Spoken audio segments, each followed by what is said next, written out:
Hi guys, good morning. Good morning to you all, my avid viewers and listeners all over the whole world.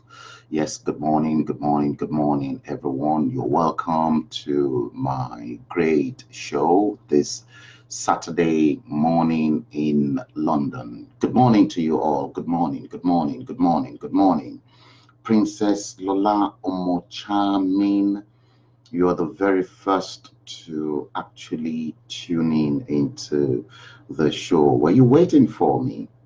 Okay, before I do something or before we proceed, let me just quickly pin down the number that guys can actually ring in on the show because we are going to do something a little bit different today. 0433, that is the number. So I am going to pin that number down. Yeah, pin it. Yeah, I have already pinned the number down so that other people can actually ring in and then contribute their own quotas as well during the course of the show. But I doubt it.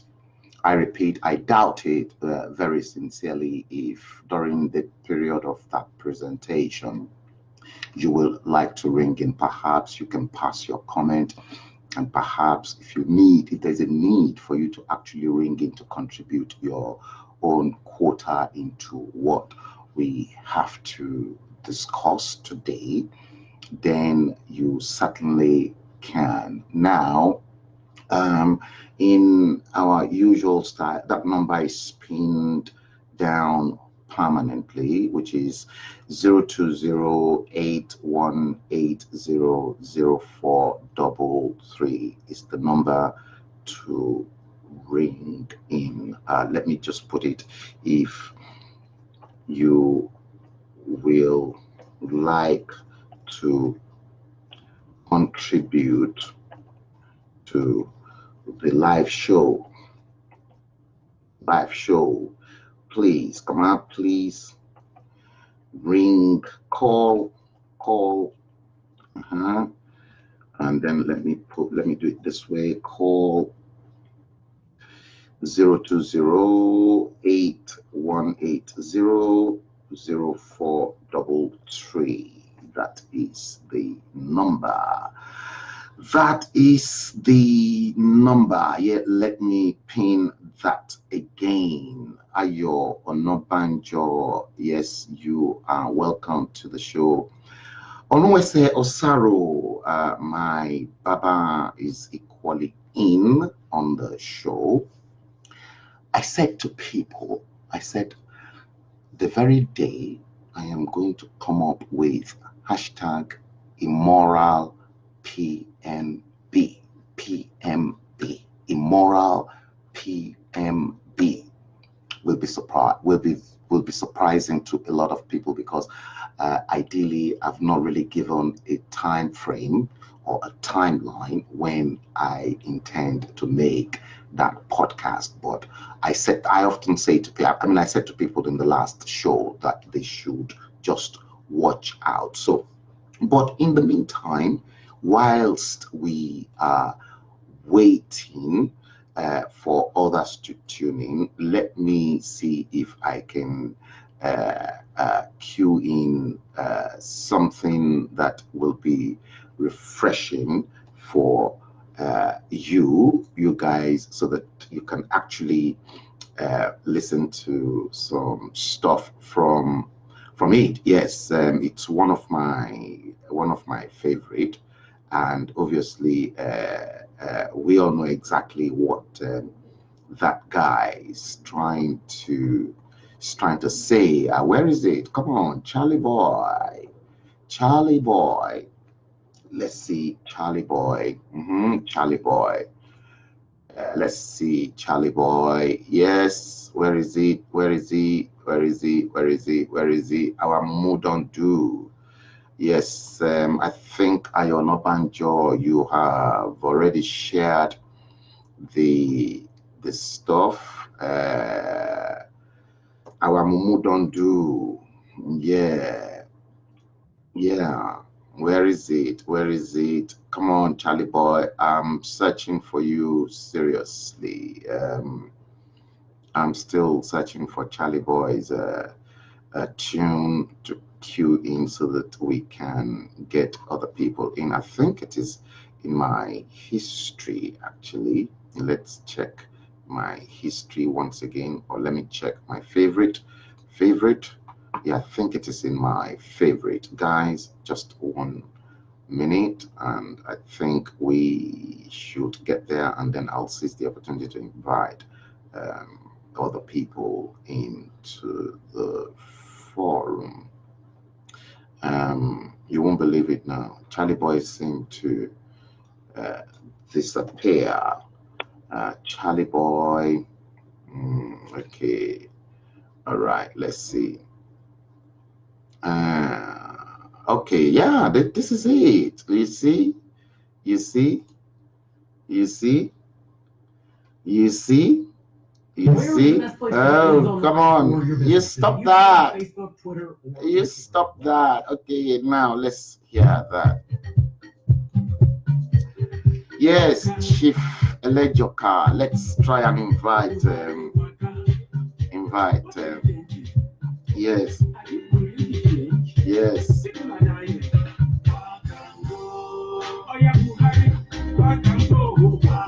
Yeah. Okay, Alex King. Oh, yeah.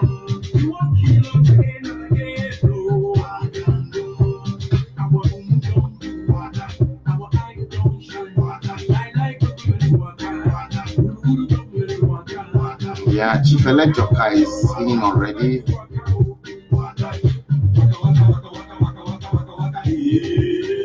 Okay, let's go to this one. Yeah. Because life okay. PDP, Ayonobanjo is in as well. Oh, Digitary, that's oh yes, he's a liar now. Shame Baba.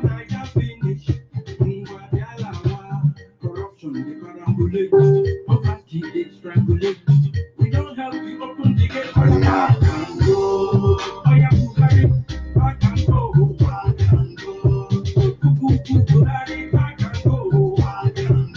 I'm just being selective in making this. You know, some people are even scared to watch the show in Nigeria. Some people are scared. Yeah. They're scared to watch the show, and then what then happens is that they'll then watch it after the show.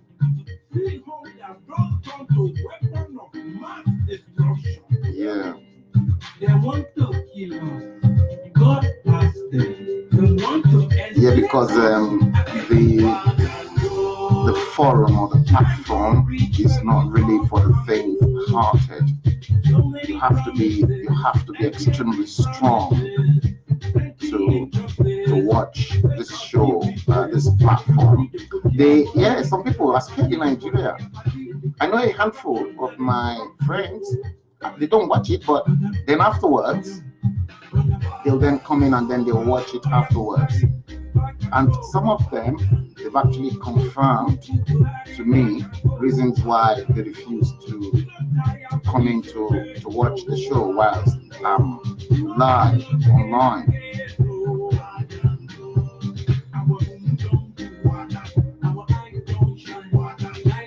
Yeah. It's the Wuru government now. Who don't say Buhari government now, Wuru government.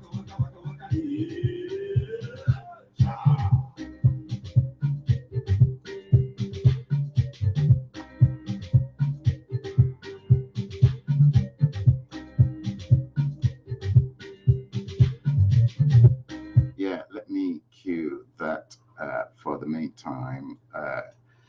Guys, just give me 1 minute. I need to send this invite all out to a handful of these guys. Otherwise, some of them will crucify me. Both friends, enemies, everyone.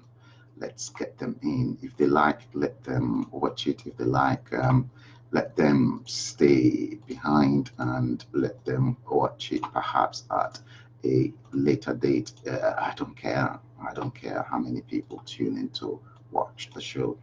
But all I can say is that truth is being disseminated, truth is being dispatched from this platform. That's all I can say. And I will challenge anybody to challenge my authority and everything that I discuss here, because they all know it is the truth and nothing but the truth. They know.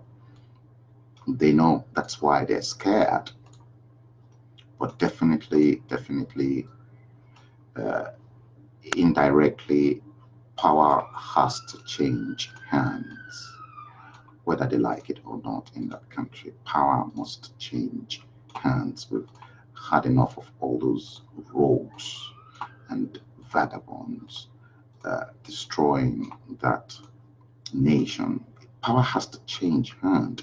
And when power change hand, I tell you what, a lot of things that have been saying right on this platform will then come to life, and a lot of people will be able to actually see that, oh Frank, but you said so.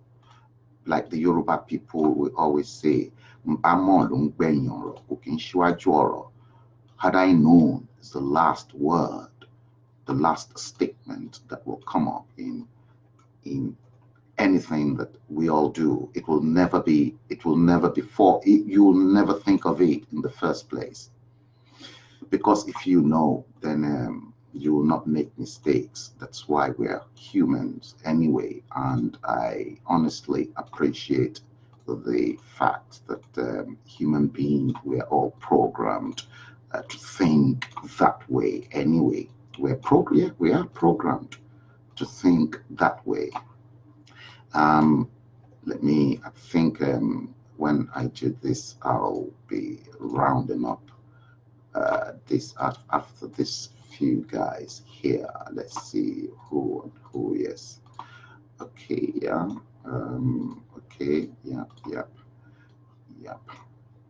I'll acknowledge all of you. Those. Okay. Yeah. Yeah. Yep. Yep. Yep. Yep. Okay, let me stop here, and perhaps other people will equally tune in and join us along the line. Yes, I've acknowledged Ayono Banjo, Ono Wese Osaro, Chief Mi Elejoka. Yeah, Franca Obi, you were chatting to me that you just refused to get out of bed. Don't worry, it is Saturday morning. You are still feeling comfortably under your duvet and listening to Frank Bello churning out this truth to you. Kingsley Uzoma, yes, good morning. How are you?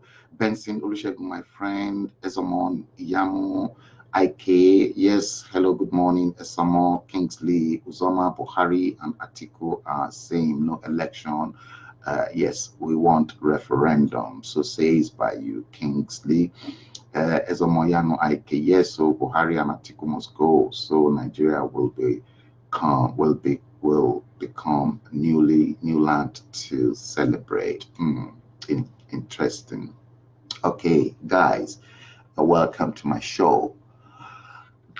You remember in my last podcast, I said to you that I was working on a particularly fragile information, and that that particular information, it's been classified for a very long time.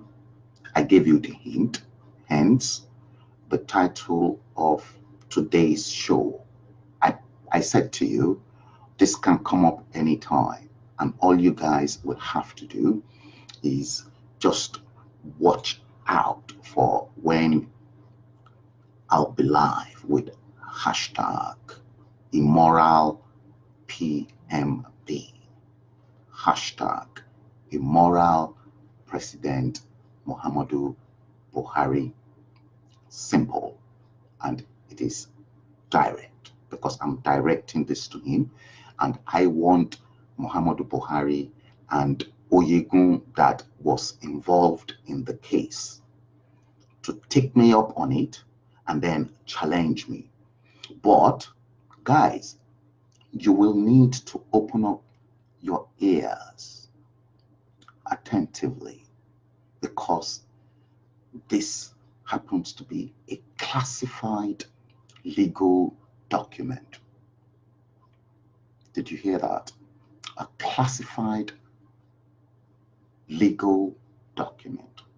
If you want to ring in, I've opened up my voice over internet protocol, VoIP, and it's a UK land phone, but it is an online phone. You can ring in, you can contribute your own quota at any time. The number is pinned down, and that number is 020 81800433. It is a UK landline. If you're ringing from the UK and if you've got bundles of free call, never mind, you can call free from your mobile phone. And if you're ringing from your land phone as well, on a being Saturday, most network, they've got free bundles on land phone. So it is not mobile, it is voice over IP. That line can only be activated if I so wish to activate it when I am online. The moment I'm offline, you cannot get through. It is on the moment I activate that line for the show. I've had the number for almost over 20 years now. So it is active, and if you want to ring, if you want to contribute, you can do so at your own time. Now, today's Saturday, the 9th day of February 2019, and by the clock on my console there, it is exactly 10:24 this Saturday morning. Again, the title is hashtag immoral PMB, immoral President Muhammadu Buhari. First and foremost, I'd like to seize this opportunity first to congratulate my auntie in Nigeria who is celebrating her birthday today, Mrs. Laiwola Payne. She's celebrating. She's old, and if I tell you, Engineer Olu Payne, her husband, passed away not too long ago, in his 90s, and Engineer Olu Payne happens to be one of the founding fathers of electricity in Nigeria. Those days when NEPA used to be ECN, Electricity Corporation of Nigeria. So Engineer Olu Payne was one of those grounded electrical engineers in Nigeria who laid solid electricity from our national grid at the time. So the late Engineer Payne and my dad were both in England at the same time in the 50s when they were both reading engineering. So Engineer Olu Payne, electrical, my dad, civil engineering. So if you want to ring in, that number is pinned there. So congratulations, Mommy Keja, for another birthday. God will still keep you in good form and in good shape. I send my my appreciation for being there for me through thick and thin over many years. Thank you very much. Happy birthday. Enjoy yourself. Guys, yes, I can see Emmanuel Bello, who tuned in as well from Russia. Yes, Emmanuel Bello, you said yes, so Buhari and Atiku must go, so Nigeria will be. Yeah, okay, all right, good. Guys, you're welcome. Good morning. I salute each and every one of you. It's going to be hot, really going to be hot. You want us to go straight into the nitty-gritty of what we have to discuss today? I will. It's me again, your one and only Frank Bello. Welcome to another show, coming live and direct to you on your different devices all over the whole world. I'm here in London, in the United Kingdom. It's a great honor to be with you this morning, this glorious Saturday cold morning. Yes, it is the 9th day of February 2019. I'm here to deliver another rough but punchy and breathtaking presentation through my usual style. And that style, basically, is advocating for a good governance. That's all that matters to me. Good governance. That's what I want to see. Good governance. Tejuelipo, you are welcome to the show. Yes, I've always advocated for good governance. I'm not interested in any other thing, guys, but please, Nigerians deserve good governance. Kingsley Uzoma, Atiku is from Cameroon Republic before referendum in 1961, no election. We still go, we'll still trash that referendum. Let me remind you, we've trashed that before. Okay, let me remind you guys once again, this is the only platform anywhere in Nigeria where news of yesterday, I'm referring to yesteryears, is history today. Yes, you heard. The news of yesterday is history today, and the news of today, your contribution, my contribution, our contribution together here on my platform will be history tomorrow. So with our history of yesteryears, with the history that we are currently making today, clearly interwoven with what is happening now in our surroundings, in terms of the news that we've gathered, the current affairs that is already reshaping our lives and affecting our lives in different ways, and politics becomes history tomorrow. Let me assure you, it will. So you and I are part of the history in the making. Get that straight. Okay, get it straight. So the topic of my presentation this morning is hashtag immoral PMB, immoral President Muhammadu Buhari. Yes, Muhammadu Buhari is immoral. For me to say Muhammadu Buhari is immoral, please open up your ears. You heard me. Immoral PMB. Okay, what is immoral? Why have I chose that word, immoral? Let's look at what immoral is all about. See, when I consulted the Oxford Dictionary. You see, that dictionary tells me that immoral is the force. Listen, immoral is the force, number one, force in nature that governs to and then gives rise to three, wickedness and sin. Do you want me to repeat that? Immoral is the force in the nature that governs and gives rise to wickedness and sin.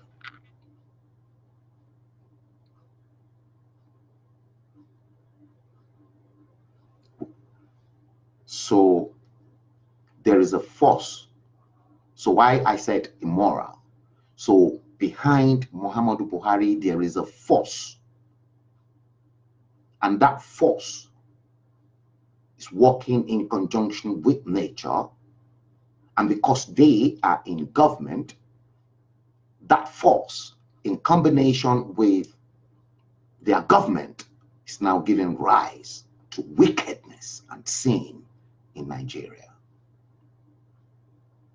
That's why I chose that topic, immoral PMB, the force in nature that governs and gives rise to wickedness and sin. And nobody can challenge me, and nobody can dispute the fact that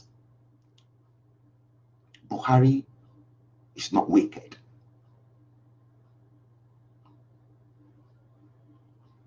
Yeah, nobody can. What you are about to hear from me is confidential, it is secret, and it is classified by the Nigerian government. Did you hear that? What you are about to hear is extremely confidential, it is secret, and it is a classified document by the Nigerian government.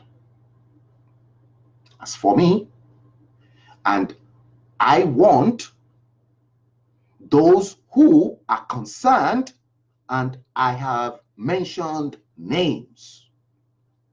Names are mentioned, not that I cooked up or I've substituted those names as ghosts, as we rightly pointed out, so occasionally in writing. They're not ghost names, they're not fictitious names, they are real names. As for me, it is the truth, the whole truth, and nothing but the truth that Muhammadu Buhari is an immoral person. I want them to challenge me and take me up on this matter if they so wish to do so. I will take, by the special grace of Almighty God, I will, through the grace of Almighty God, take the government of Muhammadu Buhari up on this issue. I want to take his government now up on this issue if they so wish to challenge that my authority. But let me assure you, all the actors are still living today. All the actors. If you want to share it because it's going to be extremely hot and volatile. If you haven't got the heart to listen to the truth of how Muhammadu Buhari is an immoral person, please exit my platform now. I'm not begging people to watch this show. I repeat, by the special grace of Almighty God, I intend to take the government of Muhammadu Buhari up on this issue if they so wish to challenge my authority, because all the actors are still living today. And the person whose case I am going to analyze for you to tell you that Muhammadu Buhari is an immoral person, a wicked soul, the force behind the wickedness in Nigeria, who meted out his wicked deeds. That wicked deeds was meted out to Justice Jinadu. Justice Jinadu is now 90 years old.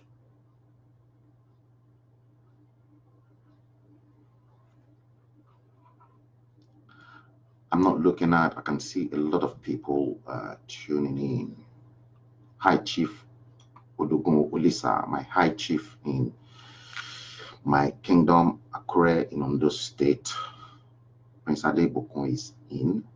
G. Dete, yes, good morning to you. Godwin Blessing. Okay, you are in afternoon where you are watching the show. Ademola Adamu, you are welcome to the show. If you want to ring in, if you're in London, the number to call, I've pinned that number down, is 020-818-00433. Justice Jinadu is alive, and the poor old man is 90 years old. This was a case that was before Justice Jinadu when Muhammadu Buhari was a military junta. It was a famous case in Nigeria at the time. And that time, Muhammadu Buhari does not want Nigeria to reopen the case for public scrutiny. But I am now opening that case up so that Nigerians will be aware of it. This was how General Muhammadu Buhari forced Justice Jinadu out of office. So picture the ousted Chief Justice of Nigeria, Walter Onnoghen, here. Before the ousted CJN, you guys don't know that when Muhammadu Buhari was a military junta, he equally forced out of office Justice Jinadu. Adedisu, you are welcome to the show. At this stage, like I said, I want you to strongly indulge yourself. Picture the sacked CJN Walter Onnoghen in your memory. By picturing this in your brain, think back yesteryears, then decide your future in a matter of days. This 2019. Bamdili Michael Akorede, you are welcome.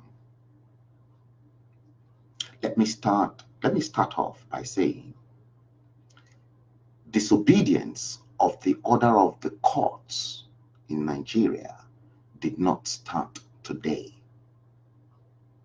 You remember Muhammadu Buhari had disobeyed the courts, even now, many times. So it is not the order of today. It started long time.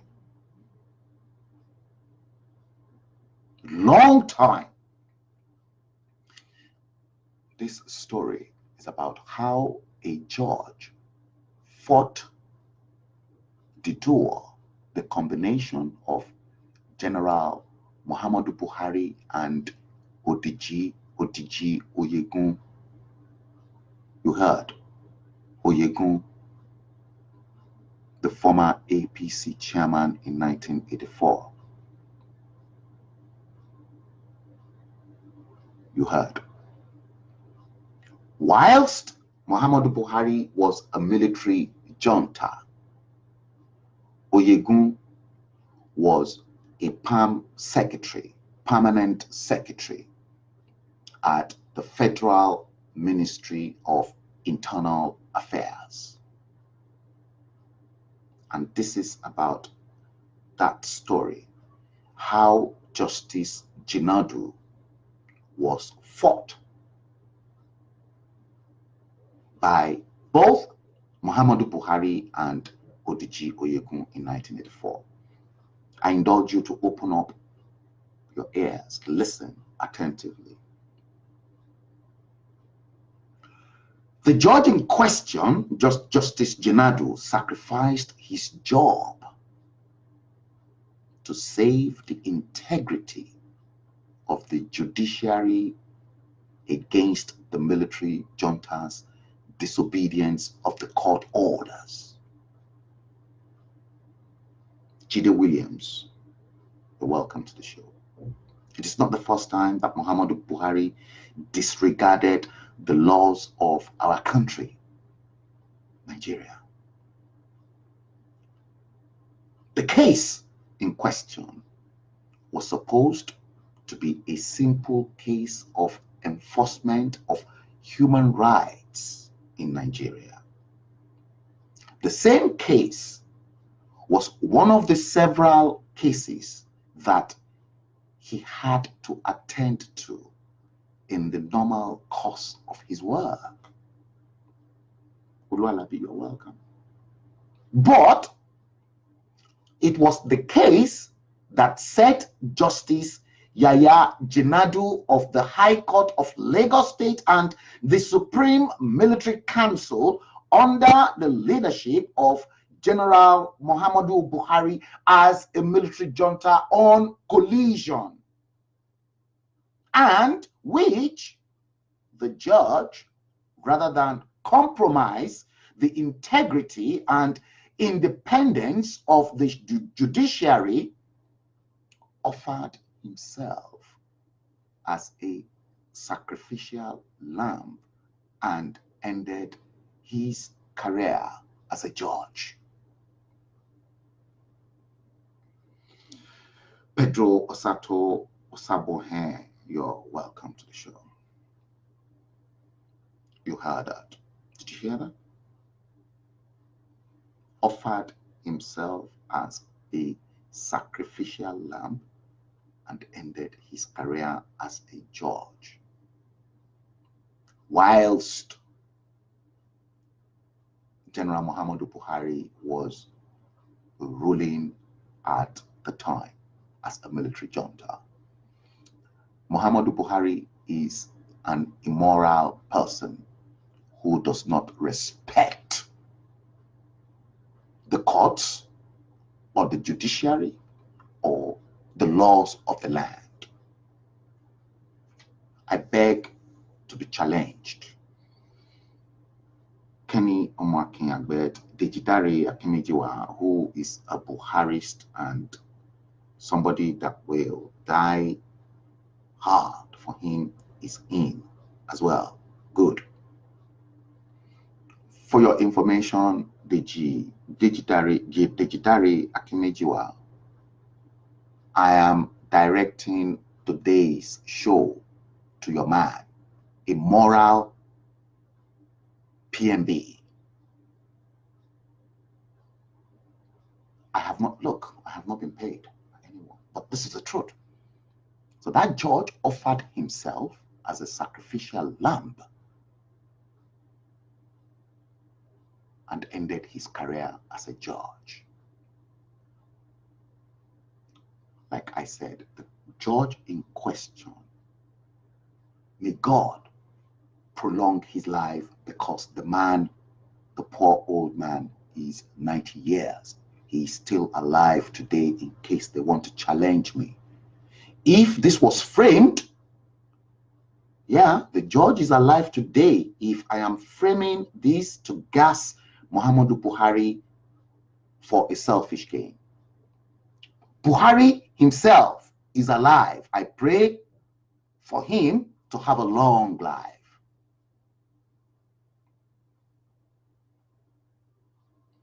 Ekanem Robertson, you're welcome.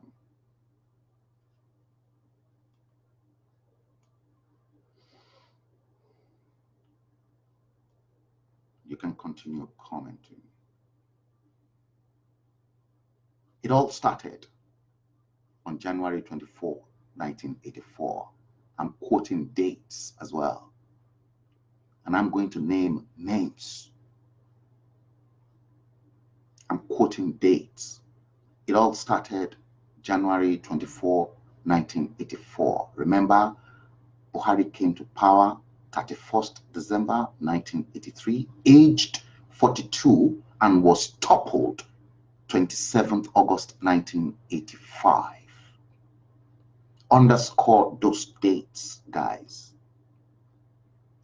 Lagosians and the entire Nigeria woke up to the sad news that the Nitel building in Marina, we all remember that famous tall building, was up in flames during the tail end of the Shehu Shagari's government. This story happened, the skyscraper happens to be a 37-story building. It was the tallest building in Africa and the pride of our nation. Yep, Nitel building, the same Nitel building that the same Atiku sold off everything. I'm not partisan. I will say it as it is. They sold Nitel off to themselves, the PDP. Yeah, when it was engulfed in power, in fire. It was the building that belonged to the Nigerian External Communications, an agency of the government. When the building caught fire, the men of the firefighters, when Nigeria was Nigeria at the time, not the shithole that we are now, the men of the firefighters were immediately contacted, and the good old Nigeria, remember I used the word, the good old Nigeria rose up to the task. That was when Nigeria was Nigeria. So the firemen rose up to the task. And at the helm of affairs of the fire department in Lagos at the time was Alhaji Adamu Akokia. I told you I'll be mentioning names. The chief fire officer of Lagos at the time was Alhaji Adamu Akokia. And he was based in Lagos.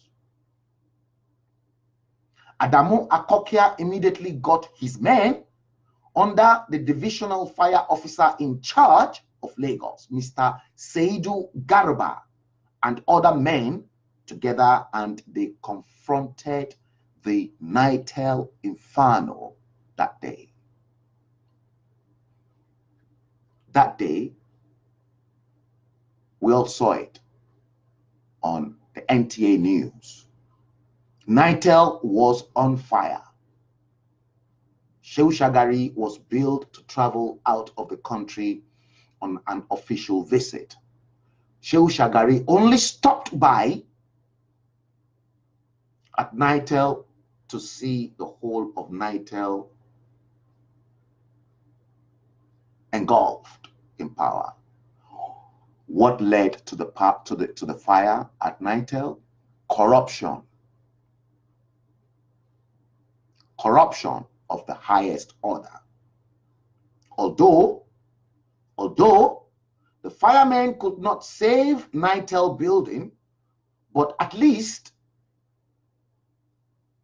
congratulations to them, they saved more than 600 men from roasting in the skyscraper while they lost 2 persons to death.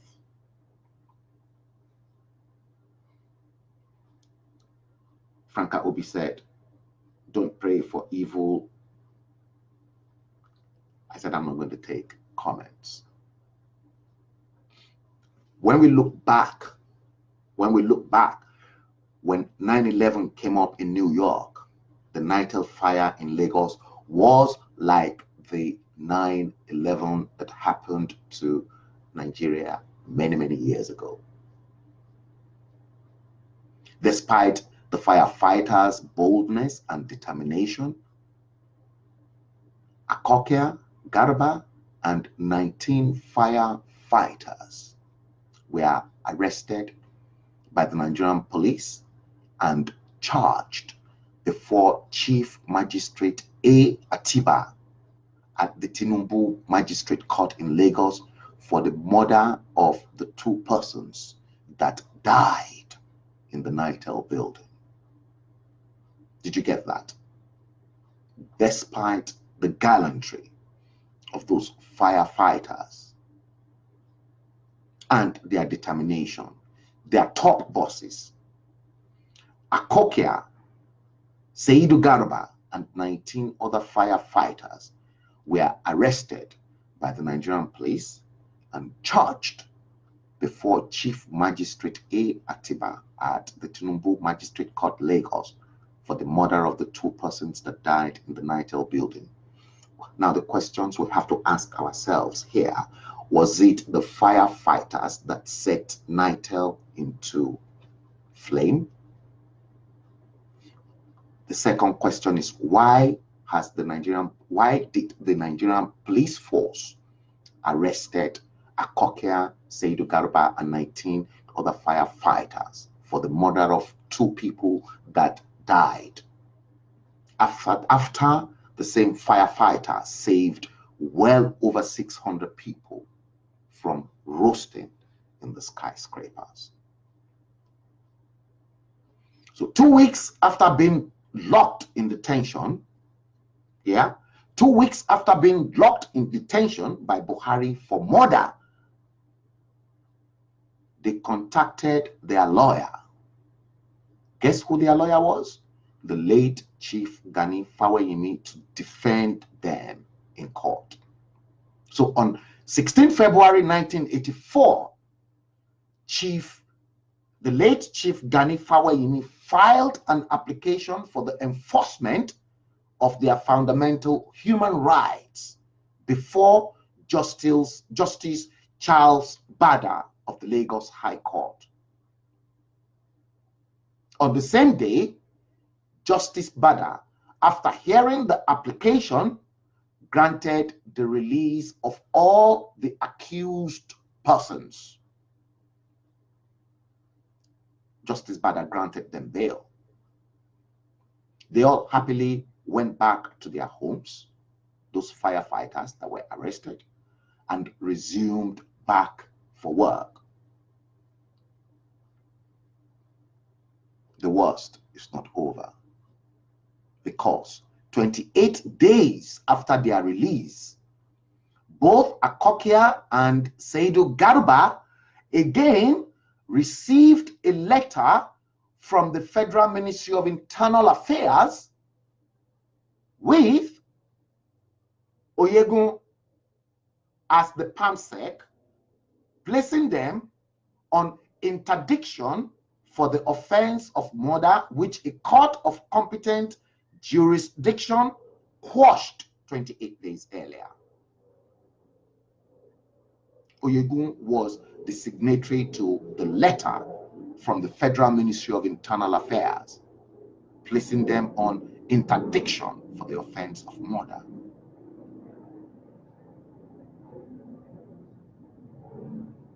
But on behalf of Oyegun, the letter was signed by one R.A. Akoni on behalf of the PAMSEC.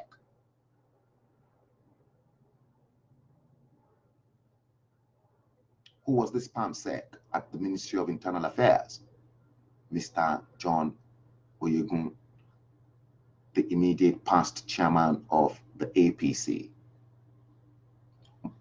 Remember, Muhammadu Buhari was military junta, military head of state. So can you now see the connection between Buhari and Oyegun in the APC fraud? This is their connection. Pastor Adeojenino, you're welcome.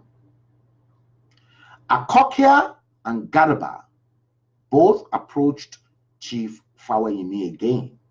2 days later, Chief Fawayimi filed a writ of summons and statement of claims before Justice Yaya Jenado, now 90 years old, still living, seeking to quash the interdiction. So, in other words, an act or instance of the two civil servants. That's why I said it's a legal issue. And here I've got the case file. The cases were filed separately, named, namely suite number LD / 578 / 83. I repeat, suit number LD / 578 / 83 and suit number LD / 579 / 83 respectively. That was the suit Chief Gani Fawayimi filed. So at the hearing of the first case, Akokia's case, Chief Fawayimi and the State Council representing the defendants was one Mr. Moshood Adio. Adio agreed before the court that since the two cases were similar, the outcome of the first case should determine the second one. Abimbola Woshini Upebo, you're welcome. However, on 20 February 1984, Justice Jinadu ordered the reinstatement of Akokia. You know, they've been sacked. Both Akokia and Garba, they've been sacked. Signed by Oyegun. But when it got to the case of Garba, the defendant's counsel, Adio, reneged, or in other words, renounced his agreement and opted to contest the case. The question now is why?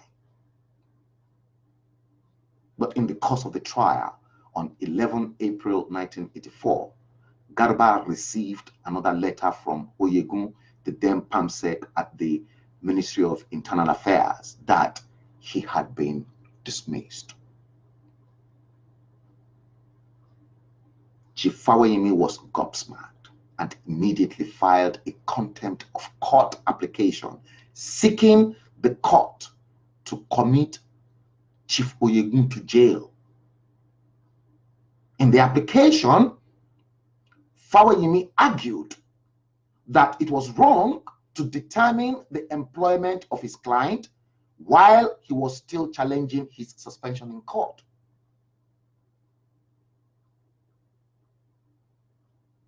The case is still in court, and Oyegun had already issued a letter sacking him. It amounts, according to Fawayimi, it amounts to an undue interference with the administration of justice and violent encroachment on the constitutional rights of this court and the applicant. So, argued by the late Chief Gani Fawayimi. He then continued, any attempt by any litigant in any action, either overtly or covertly, to prevent any other person, be he litigant or not, to exercise or continue to exercise his vested constitutional right of resorting to a court of law for adjudication of grievances amounts to contempt of court. Trust the late Chief Gani Fawayimi. So on April 24, 1984, Justice Jinadu, in accordance with the law of the land, the law of the Federal Republic of Nigeria, ordered the plaintiff to serve Oyegun the contempt application made against him so as to avail himself the right to defend himself in court. So, in other words, Oyegun must come to the court as PAMSEC at the Federal Ministry of Internal Affairs to defend himself and not through his lawyer. Mind you, his lawyer is equally a servant of the Federal Ministry of Justice. So on May 9, 1984, the battle came up again and the defendant's counsel asked for more time.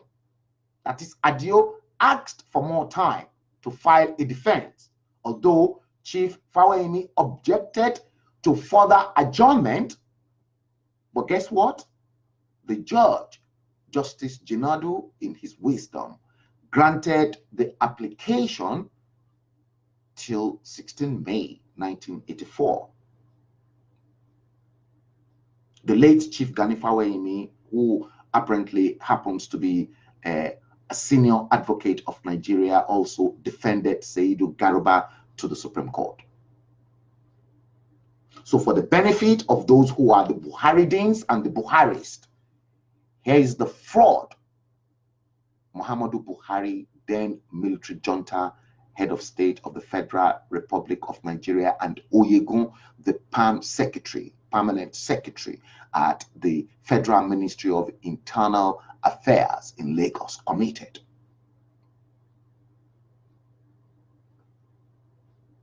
In the course of this adjournment, listen, in the course of the case being adjourned in the court, the military government of General Muhammadu Buhari came up with decree number 17 of 1984 on 27 June 1984 and backdated it. To make matter worse, they then backdated the decree to 31st of December 1983 when he seized power through the barrel of the gun. Fraud, immoral PMB. The decree made it practically impossible. That was what the decree made, because they backdated it. So it made it practically impossible for any sacked public officer in Nigeria to challenge his sack in a court of law. Section 3.3 of the decree stated, and I quote for you, listen, no civil proceedings shall lie or be instituted in any court for or on account of or in respect of any act, matter or thing done or purported to be done by any person under this decree. And if any such proceedings have been or are instituted before, on, or after making this decree, the proceedings shall abate, be discharged, and made void. That was decree number 17 of 1984, promulgated on 27 June 1984 by immoral President Muhammadu Buhari.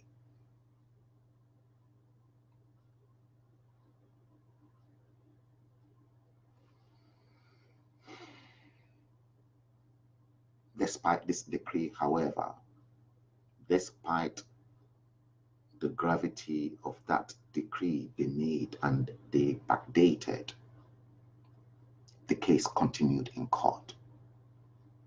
Trust the late Chief Gani Fawemi. So on 16 July 1984, this same Oyegun, the notorious PAMSEC, again refused to appear before the court. Justice Jinadu therefore found him guilty of contempt of court, but cautioned and discharged him on condition that he withdrew the sack letter issued to Saidu Garuba not later than 1 p.m. on 18 July 1984. You're welcome. Did you hear that? Justice Jinadu therefore found Oyegun guilty of contempt of court, but cautioned him and discharged him on condition that he withdrew the sack letter issued to Seidu Garuba from the fire office, the chief fire, the fire boss, not later than 1 p.m. on the 18th of July, 1984.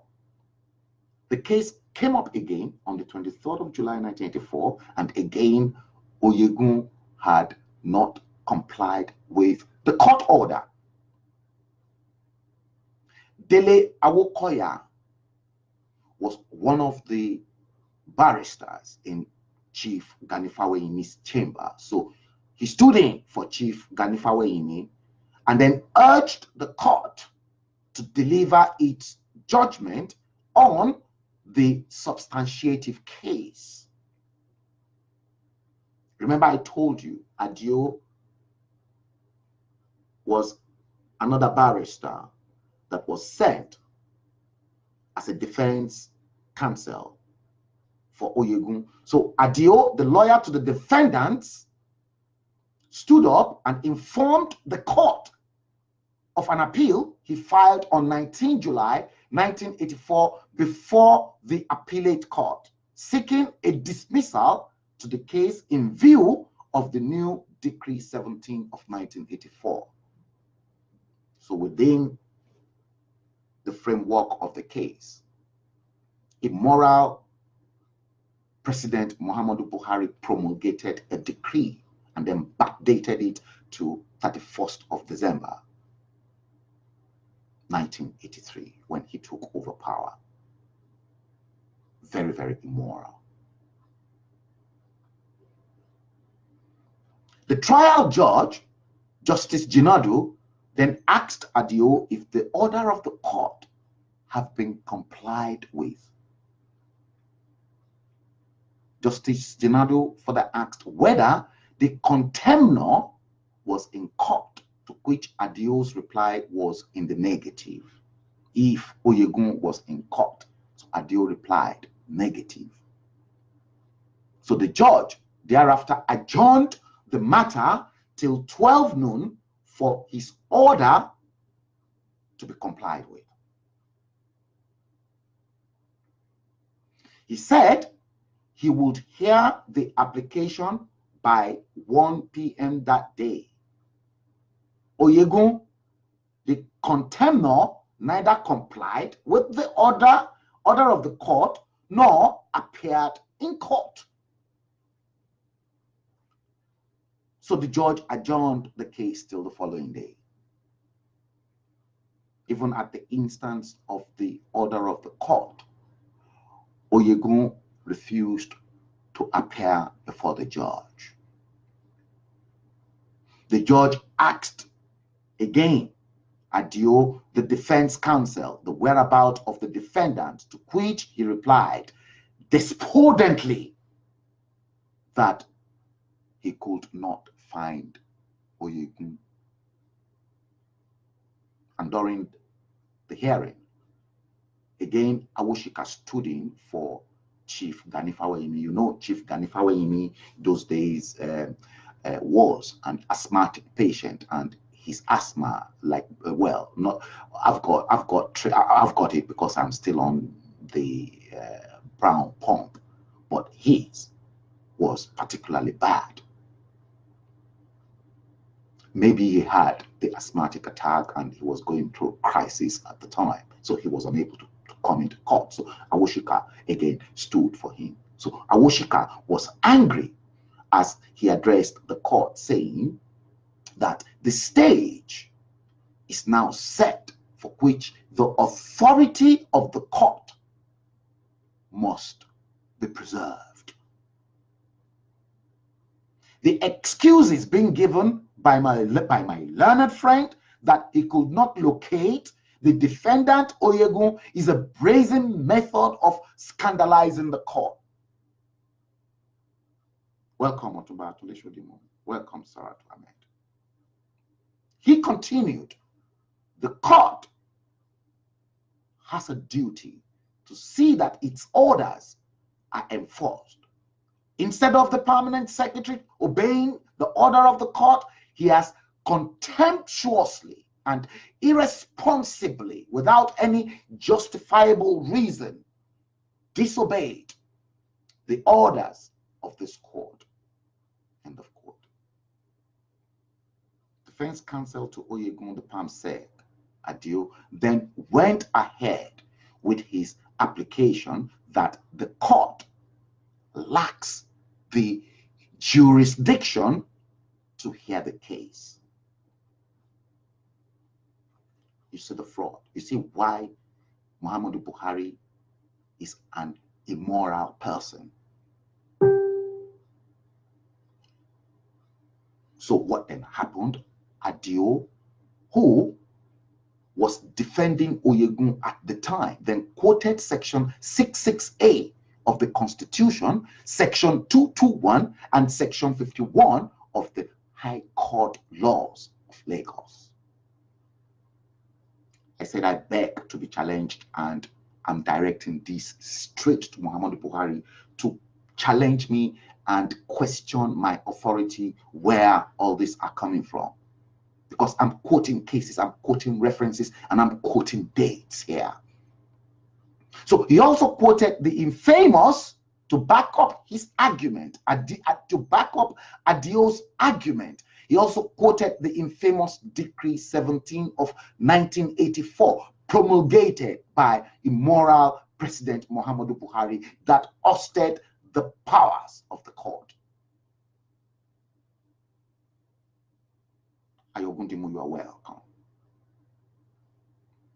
Adio then made a submission to the court of the land, saying the effect of section 33 of Decree 17 of 1984 is that the case is dead completely.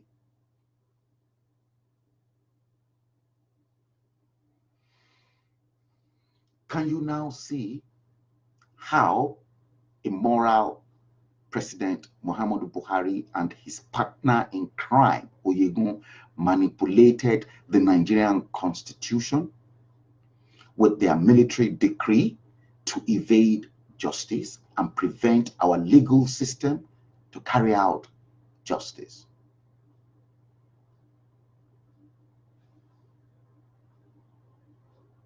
Fraudulent and rogue Nigerian barrister, that's how I will describe him. Adio is a fraudulent and rogue Nigerian barrister.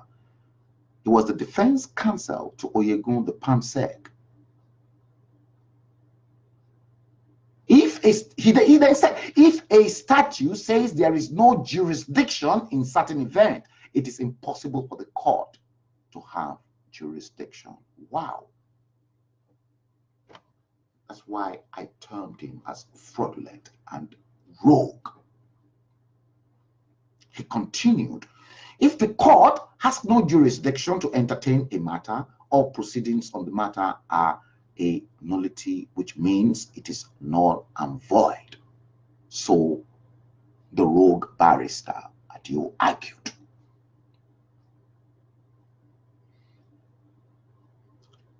Guys, this is your President Muhammadu Buhari, PMB.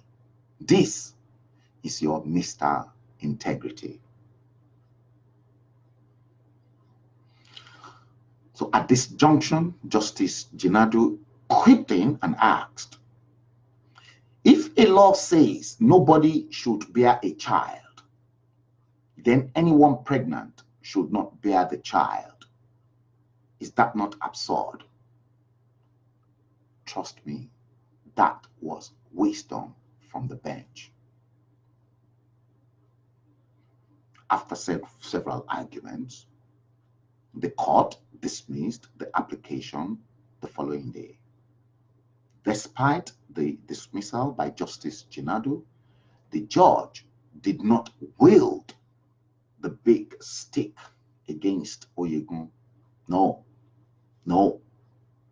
Oyegun should have been disciplined by the court for contempt of court, as the PAM said. But the judge took his calm. Rather, Justice Jinadu then summoned the court bailiff to explain his efforts to serve the defendant, Oyegun, the PAMSEC, at the Federal Ministry of Internal Affairs. The bailiff, in the case, one Mr. Kayode Oduwole, explained to the court all his efforts at serving a warrant on Oyegun both at home and in his office was to no avail. They could not serve him any notice. Amatayo, you are welcome to the show. My auntie, Kesia Jirotutu. I've actually congratulated Mommy Keja, Mrs. Payne, earlier on in the show on the occasion of her birthday. My auntie, it's my auntie's birthday today, and I told you guys earlier on. So, and the late husband, Engineer Olu Payne, was one of the founding fathers of electricity in Nigeria when NEPA used to be ECN. He was one of those who actually laid the foundation for our national grid and how electricity distribution and network was wired across the nooks and corners of Nigeria. May the soul of Engineer Olu Payne rest in peace, and I wish my precious Mrs. Olaiwola Payne more long life in good health, and enjoy your day, Mommy Keja. Yep. The title is hashtag immoral PMB. So the bailiff said they could not set their eyes on Oyegun both at home and in the office. This was how Chief Oyegun, former chairman of the APC before Adams Oshiomhole and President Muhammadu Buhari's immoral acts of destroying our judiciary in Nigeria started. It all started in 1984, guys. Yes, it started. And Nigerians claim Buhari as Mr. Integrity, when as a matter of fact, Buhari has been destroying our judiciary as way back as 1984. Let them come and challenge me.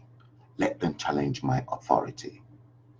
I'm mentioning names. The next day, 27 July 1984, Justice Jinadu delivered his judgment where he upheld the jurisdiction of his court, since the matter before him was not dismissal but interdiction, an act of instance.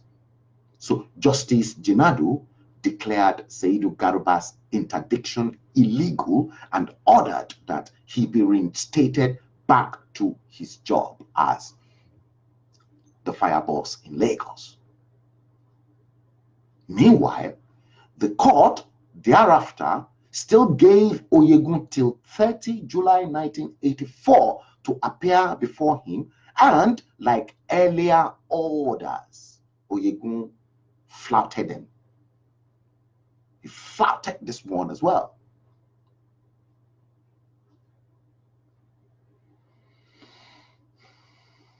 My auntie said, "Our normal tone will Frank keep the flag."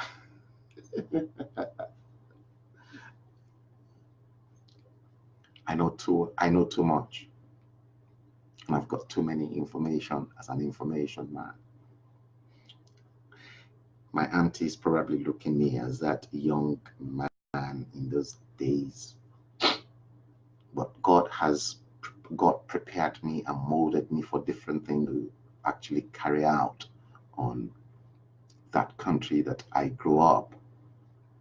Yeah, I'm not the same young lad of those days anymore, because my environment that I live has reshaped everything about the way I think, the way I look, the way I perceive and receive the world. Oyegun flouted the order. After this was flouted again by Oyegun, the judge Mr. Justice Jinadu thereafter asked that Adio, Oyegun's lawyer, should serve Oyegun himself. He must appear in the court. Meanwhile, the leadership of the Advisory Judicial Council, AJC, and the Chief Justice of Nigeria at the time, Justice George Shodende Showemimo, called Justice Jinadu to his chambers at the Supreme Court, where he advised Justice Jinadu that he should adjourn the case till after Hajj, which Justice Jinadu was scheduled to attend and then proceed on his leave. So he was meant to go. He had already scheduled to go for his Hajj that year, and then immediately after he's back from the Hajj, he intend to proceed on his leave. So the Chief Justice of Nigeria at the time advised that a ditch was being dug for Justice Jinadu by both Oyegun and Muhammadu Buhari, and that he should not fall into the pit with his eyes wide open. So we've got a case. Oyegun, Muhammadu Buhari were all planning to dig up the death sentence for Justice Jinadu. So the Chief Justice of Nigeria at the time, Justice Shodende Showemimo, advised Justice Jinadu to open up his eyes wide open. That's why I said, your Mr. Integrity, your Mr. Moral is Mr. Immoral. Your President Muhammadu Buhari is an immoral president. Justice Jinadu reply was that he was protecting the integrity and independence of the judiciary in Nigeria. Very affirmative. He then said, to adjourn the matter indefinitely will be contrary to the oath of office he swore to uphold. Justice Jinadu said that. So on the 3rd of August, 1984, the matter came up again in court, and Adio, defending Oyegun, the PAMSEC, was asked the whereabouts of the defendant. Adio, in his reply to Justice Jinadu, was unruly to the court. After several warnings, after several warnings, the court then ordered that Adio remove his wig and gown and step out of the bar. Yeah, I guess you know what that means. Here, maturity prevailed as the judge, rather than sending Adio to prison immediately, reprimanded him. The case came up again same day on the 3rd August 1984 in the afternoon. Oyegun, as usual, was not in court. Justice Jinadu again asked Adio if he had filed a return he ordered. For the second time in a row, Adio became unruly in front of Justice Jinadu and replied the judge in a very rude manner, saying, I don't understand what a return means. I am not a party to the order. He concluded, I will not carry out any order. Imagine. At this juncture, Justice Jinadu had it. He had it to the brain. His patience ran out. stretched beyond limit. He then ordered Adio to remove his wig and gown and step out of the bar one more time. Adio complied and moved to the dock. It took all the maturity in Justice Jinadu not to commit Adio to prison that day. If Justice Jinadu was a wicked man, Adio should have been committed to prison that day. In a short ruling, Justice Jinadu wrote, it has never happened in all my experience at the bar and on the bench for a legal practitioner to behave in such a defiant, arrogant, and outrageous way in which you have behaved this morning. I shall therefore adjourn this matter till 7 August 1984 to enable you carry out the order of this court as explained to you by the registrar. So the judge, Justice Jinadu, allowed Adio to go free, despite the insult Adio meted out and insulted the court.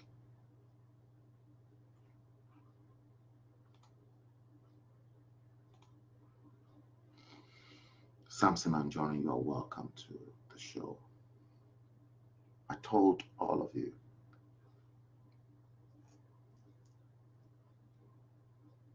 I'm wicked.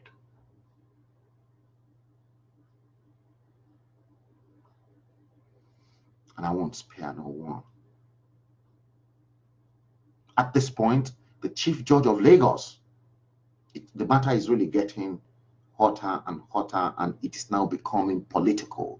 So at this point, the Chief Judge of Lagos, you all will remember, Justice Adetunji Adefarasin was the Chief Judge of Lagos.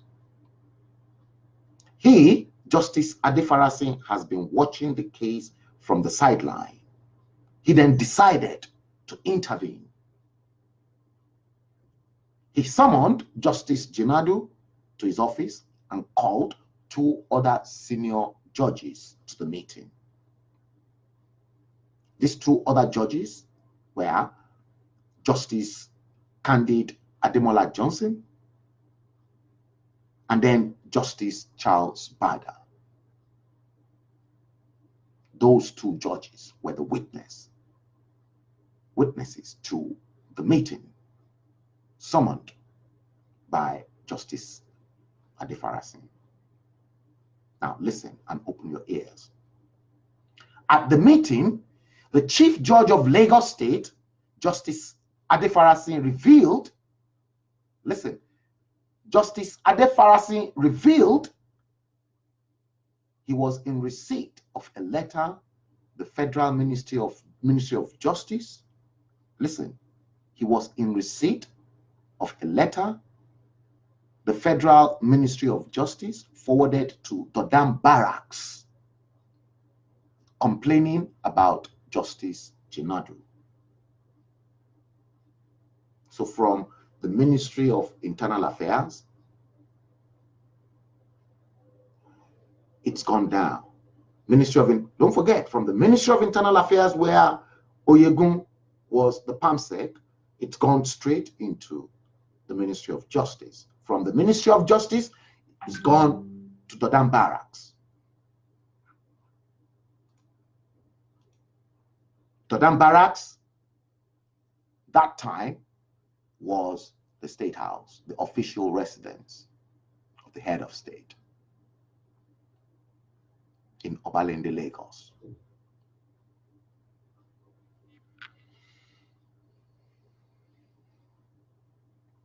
Adefarasin revealed he was in receipt of a letter the Federal Ministry of Justice forwarded to Dodam Barracks complaining about Justice Jinadu. The three judges, after reviewing the case, all agreed that Justice Jinadu should have known that there were unseen hands behind the conduct of Adio defending Oyegun, the PAMSEC, at the Ministry of Internal Affairs. So as a consequence, that being the case, Justice Jinadu should know what to do in the next adjournment date.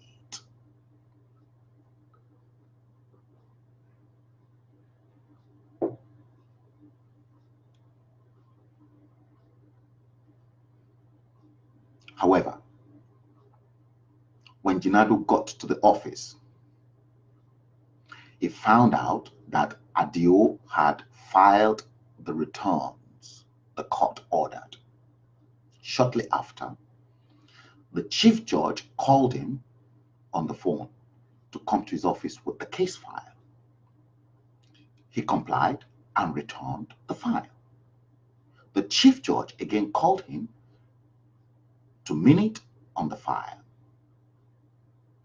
I have no personal interest in the matter and I do not want to handle it anymore.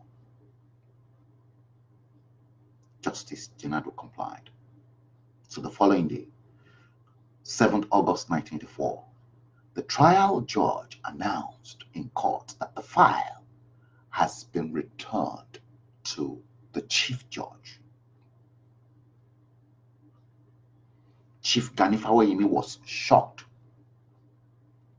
Chief Gani Fawayimi then said, I am worried about the rule of law in this country. All the orders made are being ignored. The rule of law is being bastardized and brutalized. Under whose regime? Muhammadu Buhari.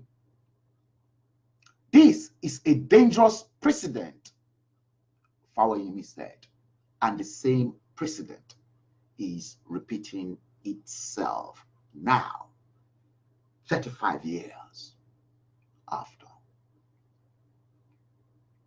So the following day, 8 August 1984, all newspapers carried the story as headline in their front pages.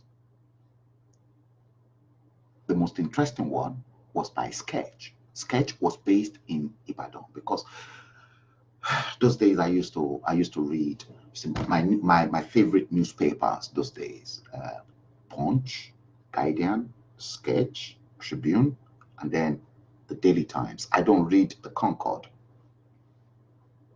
and I don't read New Nigeria. So the Sketch, based in Ibadan with the Tribune, in their editorial, condemned the withdrawal of the case from the trial judge. The truth of the matter is that the rule of law is being bloodied with marked consistency by the authorities in this country, the Muhammadu Buhari-led military junta. When decrees are made, you know the military rule by decrees and not by constitution. When decrees are made, ousting the jurisdiction of ordinary courts, when trials are being conducted in secret, when judges trained to administer justice are subordinated to military gun, what respect can the authorities say they have for the rule of law? The Sketch asked Nigerians, August 1984. From that moment, administrative intrigues then took over the case. I said from that moment, administrative intrigues then took over the case. And this was how those administrative intrigues took over the case. The Chief Judge of Lagos, Justice Adefarasi, who initially asked Justice Jinadu to return the case file to him, denied he did so, saying that Justice Jinadu voluntarily returned the file. You see, Justice Adefarasin equally lied and is bending to the rules of the military dictators. Samson Anjorin, Grace, Emi Ugolo, welcome. Justice Adefarasin equally lied. So Justice Adefarasin's rebuttal came when Justice Jinadu was out of the country on holy pilgrimage to Hajj. Remember I told you the man was proceeding to Hajj, and after his return from Hajj, he was going to go on his leave. So Justice Adefarasin lied whilst Jinadu was performing the holy pilgrimage in Mecca. So Justice Ishola Olua just retired at the time. He then issued a press statement on the unfairness by the chief judge in making his comments when he knew outright that Justice Jinadu was out of the country and could not reply. So Justice Olua then said, I wish to emphasize that Justice Jinadu is now on holy pilgrimage to Mecca and therefore not in a position to remind the chief judge about the exchange of correspondence between him and Justice Adefarasin on this matter. He continued by saying, I have, as a friend of Justice Jinadu, a duty to say that if I were the chief judge, I would wait for him to be back from Mecca before reading a statement to the open court wherein it is not mentioned that Justice Jinadu had, without reservation, written to the chief judge to maintain his stand, and that file was indeed withdrawn by Justice Adefarasin. Justice Olua stated. So Chief Fawayimi also filed a suit in court challenging the withdrawal of the case from Justice Jinadu by the Chief Judge of Lagos, Chief Justice Adefarasin.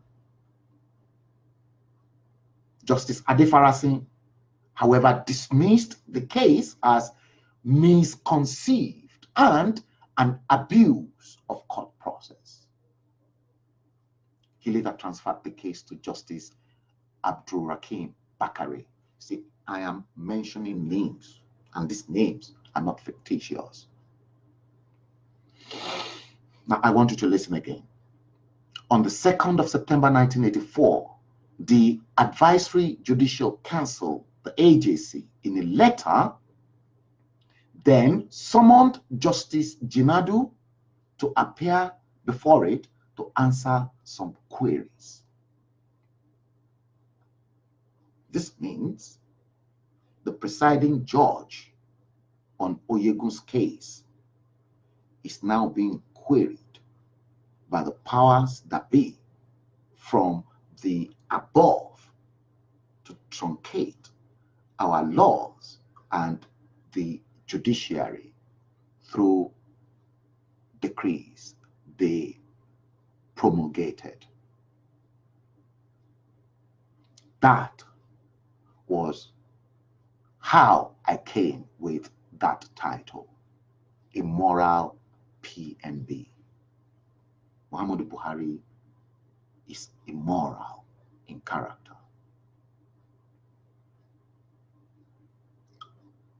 Ask, what was Justice Jinadu's query? Addressing a state council of the Federal Ministry of Justice in January 1984, that he was drunk. They said Justice Jinadu was drunk and disrobing a principal state council during the proceedings of a case in court. You remember on about 2 or 3 occasions during the case, Justice Jinadu disrobed Adio. So now that is the query that the Federal Ministry of Justice are now putting to Justice Jinadu, that he was drunk for disrobing a principal state council. So from our court to the Federal Ministry of Internal Affairs, from the Federal Ministry of Internal Affairs to the Federal Ministry of Justice, from the Federal Ministry of Justice to Dodam Barracks. Fraud. Muhammadu Buhari, fraud. As a consequence, Justice Jinadu was to appear before them. They summoned Justice Jinadu, yes, to appear before them the following day, 13 September 1984. I'm quoting dates. So Justice Jinadu complied. He appeared before them and defended himself before the panel at the Federal Ministry of Justice. Listen, it gets worse. The following day, 14 September 1984, the Advisory Judicial Council, AJC, in a letter signed by Justice Showenimo as chairman, then reprimanded Justice Jinadu, asking him to apologize to the Chief Judge of Lagos State, Justice Adefarasin, publicly in a letter.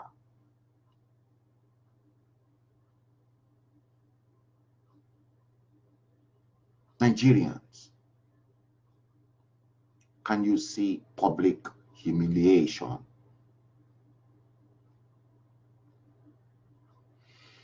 By that military dictator now called President Muhammadu Buhari,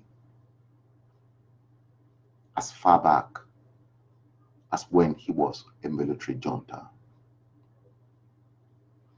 And they say, and they keep saying that this same Muhammadu Buhari is Mr. Integrity. You better start questioning that integrity right now, because I have been questioning Buhari's integrity for a long time. But that's not all. Justice Jinadu was also to appear before a panel comprising of the acting Chief Justice of Nigeria at the time, President of the Court of Appeal, Attorney General of the Federation, and the Chief Judge of Lagos State to tender his apology orally to them, and then wait disciplinary action that will be meted out to him.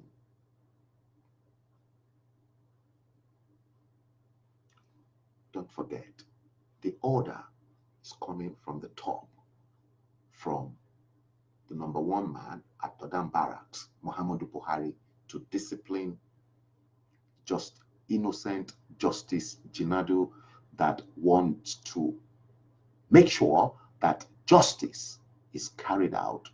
And the case, don't forget, was all about those two fire officers that were sacked unnecessarily by Oyegun, who was then the PAM secretary at the Ministry of Internal Affairs, because the fire service, the police, all of them were under the Ministry of Internal Affairs.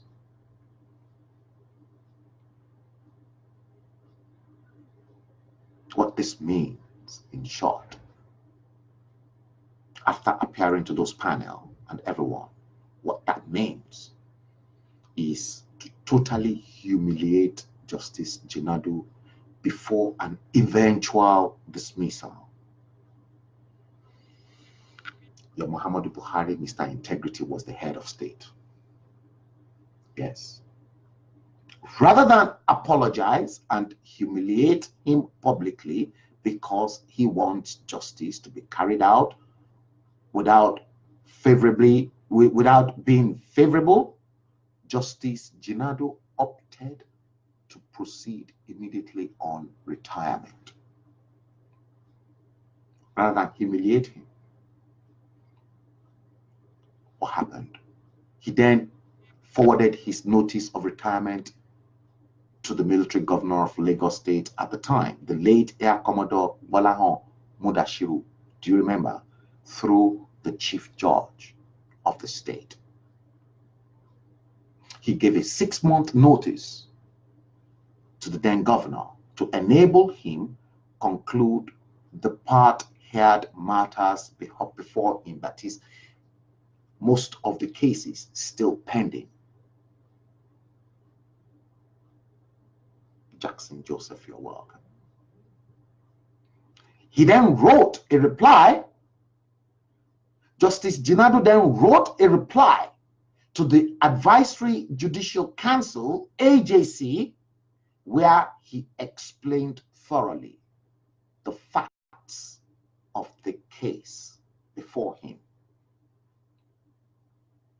In concluding his letter, he said, because I'm not going to read that letter because that letter was a very long, lengthy letter, but in concluding his letter, he said, I believe the judiciary has an important role to play in this country as it is the last hope of the common man. The judiciary has to be firm, fair, and courageous, and must not employ any form of double standards.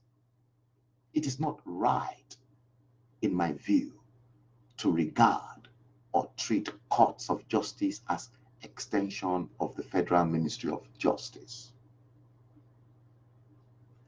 See? Federal Ministry of Justice holding on to the court. What have they got to do? Yes, it is the Federal Ministry of Justice, and the man who head the Ministry of Justice is the Attorney General. Don't forget, Prince Bola Ajibola was once an Attorney General under General Ibrahim Babangida, and none of all this nonsense happened. Above all, in your letter, according to Jinadu, above all, your letter asked me to apologize in writing and, in addition, to appear before you, the President of the Court of Appeal and the Attorney General of the Federation, to apologize verbally. Justice Jinadu went further, saying, this verbal apology appears to me to appease the lawyers at the Ministry of Justice through the Attorney General of the Federation. Otherwise, what is the necessity of a verbal apology after a written apology? He said, and I quote, I cannot be a part of this humiliation and disgrace to the judiciary as no condition is permanent. I have done the only honorable thing for a reasonable, upright, and disciplined judge to do. I categorically deny the allegations made in your letter against me that I lied. He went further by saying, I wish to emphasize very strongly that I did not tell lies. Accordingly, I cannot see how I can continue to serve as a judge under such a system. I have already given notice of my retirement from service. I cannot condone any attempt to destroy the judicial system in this country using me as a scapegoat. Now listen. Rather than allowing the judge the 6 months notice that he gave earlier to finish and to round up some of the cases in his hand, the Supreme Military Council under Mr. Integrity General Muhammadu Buhari directed him to proceed on his retirement immediately, not minding the part heard cases before him. They're not cared. Muhammadu Buhari gave the order he should go immediately. That's your Mr. Integrity. This is the same Muhammadu Buhari, 35 years down the same brutal state. Now I want you to picture the sacked CJN, the Chief Justice of Nigeria, Walter Onogen. Picture Boko Haram with ransom paid for the killers. Picture the Fulani headsmen, also with ransom paid out as compensation. Picture the land grazing route.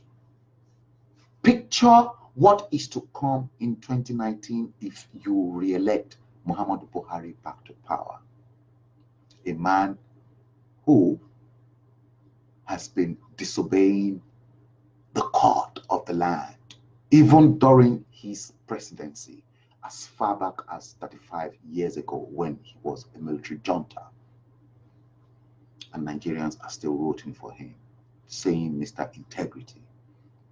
The matter subsequently went before the Court of Appeal, where a three-man panel that was made up of Justice Adenekon Ademola, Justice Idris Legbo Kutingi, and Justice Owolabi set aside the judgment of the Justice Jinadu and declared that Seydou Garba was lawfully fired. So those three justices, Adenekon, Ademola, Idris Kutingi, and then Owolabi, delivered judgment that it was lawful. They've compromised. So these three judges, Ademola, Kutigi, and Owolabi, then carried out injustice to the sacking of Seydou Garuba because they acted based on the orders from the Dam Barracks under the brutal regime of General Muhammadu Buhari, your Mr. Integrity. Now tell me, I want you guys to please tell me who corrupted our judiciary, claiming the judiciary is corrupt. These are some of the past atrocities immoral PMB and Mr. Integrity committed against innocent Nigerians in 1984 as a military junta. So who corrupted our judiciary? Muhammadu Buhari is number one. Not satisfied, Garba proceeded to the Supreme Court, but on the 26th of October 1986, the Supreme Court, in a lead judgment delivered by Justice Kayode Shaw, declared that Decree 17 promulgated by Muhammadu Buhari has no effect on the case of Seydou Garuba. By now, that case was delivered on the 26th. On the 26th of October 1986. Note that date. By now, Buhari's government had been toppled by Ibrahim Badamasi Babangida. His government was thrown out in 1985. Hence, all the draconian decrees made under Buhari's regime became null and void. These were part of the problems inside the military that you guys were not seeing. And the military kept an eye on how human right was being abused. You see, if you people would probably look back, when Babangida came to power, some of those decrees promulgated by Buhari Idiagbon, he lifted them straight away. There was no freedom of press. Don't forget, during Buhari's regime, Buhari clamped down on the freedom of press. And as a matter of fact, he jailed 2 journalists from The Guardian. And that's your Mr. Integrity. I call him immoral PMB. The apex court thereafter set aside the judgment of the Court of Appeal and reinstated Garba, thereby vindicating Justice Jinadu. So other members of the panel who delivered the judgment included Justice Andrew Otutu Obaseki.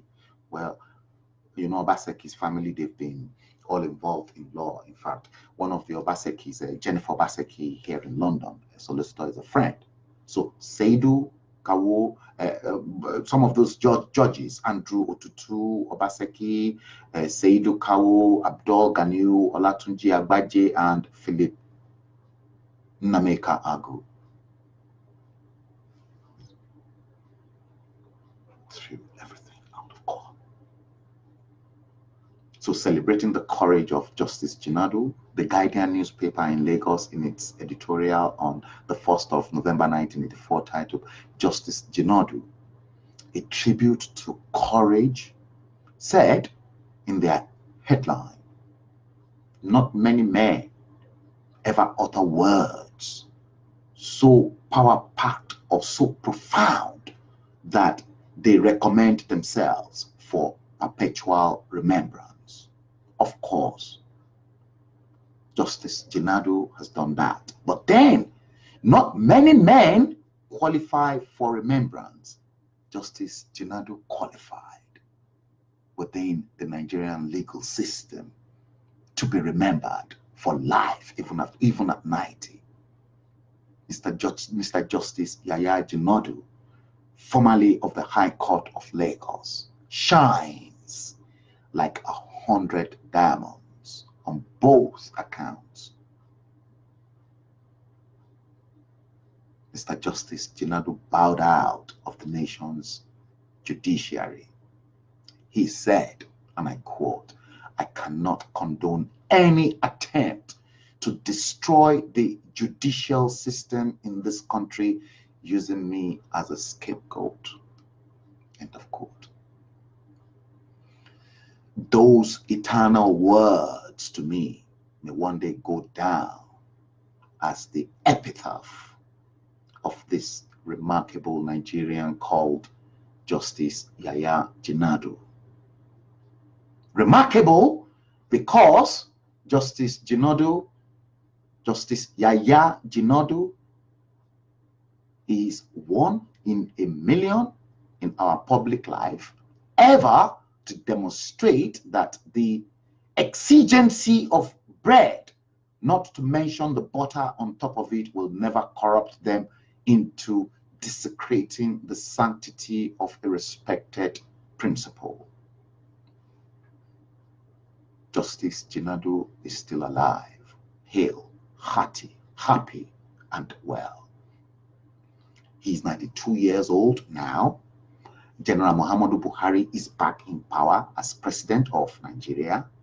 The immoral President Muhammadu Buhari is still back in power as our president, while John Oyegun, the former PAM secretary at the Ministry of Internal Affairs at the time, was the immediate past chairman of the All Progressive Congress. Some people will say All Progressive Thieves, the ruling party and the judiciary at this stage. We and everybody in this platform, we want to use this opportunity to salute the courage of this outstanding and immaculate retired judge, Justice Yaya Jinadu. This is his story. This is the story that immoral President Muhammadu Buhari and John Oyegun don't want Nigerians to hear or to read. Tyler, my friend, said he just tuned in. If you want to call in, feel free to call in. Before we go into the next agenda on the line, the next agenda, because we have to have treated that. Most of you will observe that, you see, I'm going to come up later on because you can begin to see uh, the the the rapport between Buba Marwa and Muhammad Buhari and some foolish retired generals who called themselves up and said they supported Muhammad Buhari. Listen, Nigerians, those retired generals that went to Asorok with Buba Marwa are all Fulani headsmen.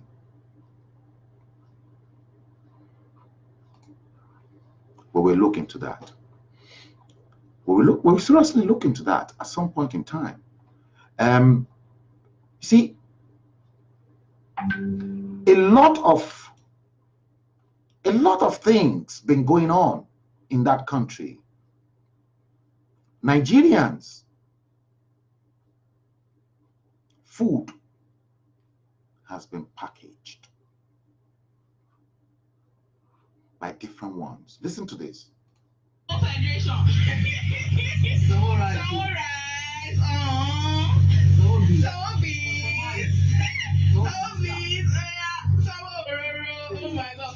Can you hear that?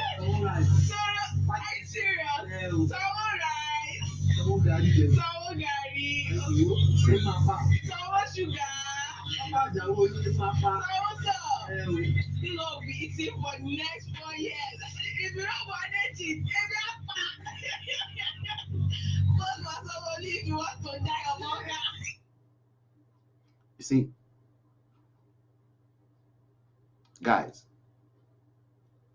that was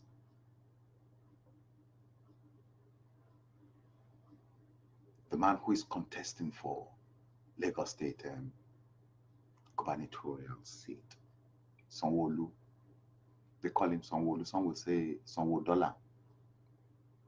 Sharing rights. If you want to ring in, if you want to contribute look, at any given point in time, you guys are free to ring. I know you refuse to ring and contribute because of Justice Jinadu's case that I brought to you with regards to hashtag immoral PMD. The number to ring if you like to contribute is 020-8180-0433. The line is on. It is my voice over internet protocol. You can only get me when I am live because I will get that line up and running when I am live. But the moment I'm offline, you cannot get through. If you want to ring, that number is pinned down. So we've got a situation now that Sanwo rise, Sanwo this, Sanwo that is going about. Is that what Nigerians will eat? And why, if they know they've done something concrete to woo the electorate? You see, the APC should not be engaged in giving out those rice. Look, if you see those portion of rice, it's something that they can easily cook for a baby to eat just in one go. So Nigerians will collect that. I have never seen Omoyele Showore's campaign giving out money or giving out bags or whatever. The only thing I can see Omoyele Showore giving out to people, I tell you, is posters, printed materials that spells out why those people must vote for. I've never seen Kingsley Mogalu's campaign giving out rice or potato or yam or oil to electorates.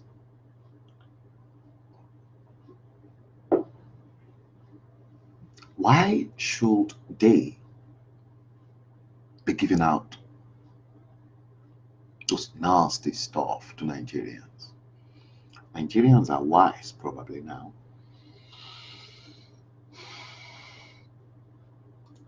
See, and this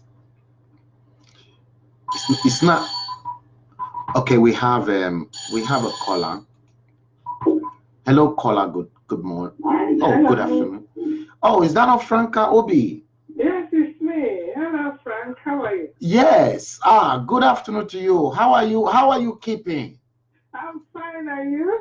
Yes, we thank God. Now, Yes. what? Keep up the good work you're doing. You're doing very good. Thank you so much. God bless you too. What have you got for us this afternoon? Actually, Nigeria has become an embodiment of nonsensity and all sorts of immoral politics going on there. Mm-hmm. They have now publicly embraced all sorts of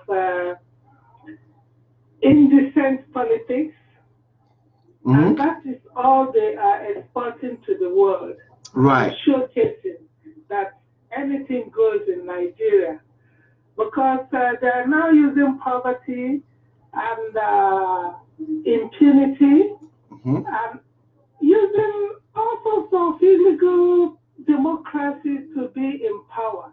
And the whole world was seeing it how Buhari was massacring the people and nobody made any statement.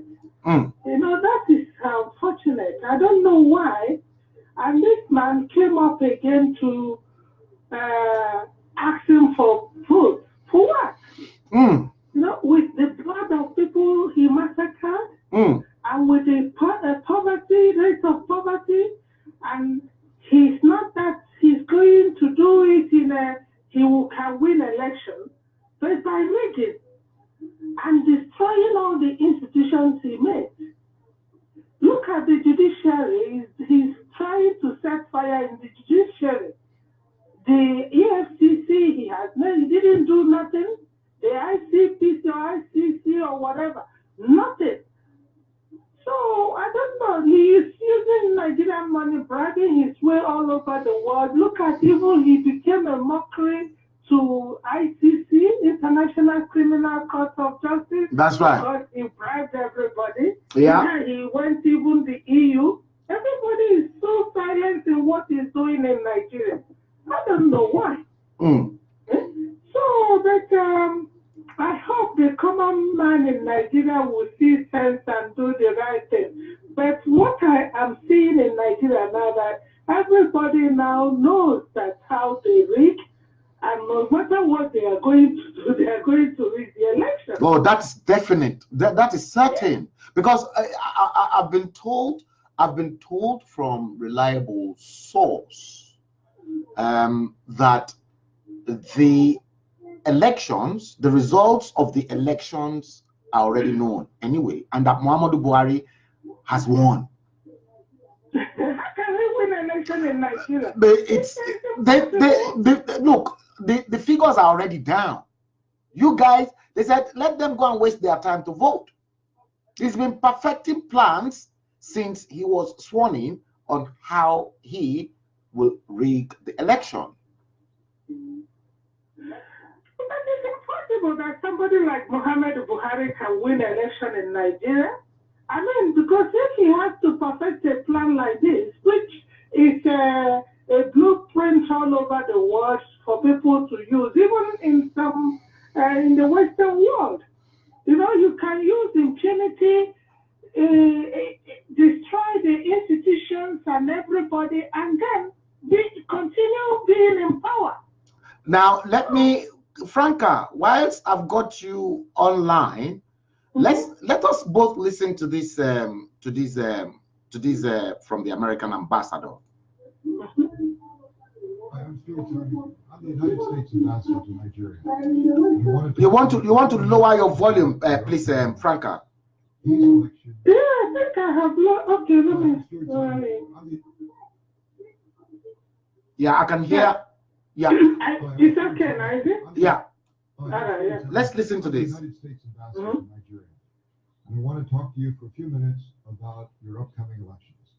These elections are a remarkable opportunity for all Nigerians to come together and for every citizen I'm not hearing it. What the United States hopes to see in your elections. Can you hear it now? This year of 2019 are elections that are free, fair, credible, transparent, and above all peaceful.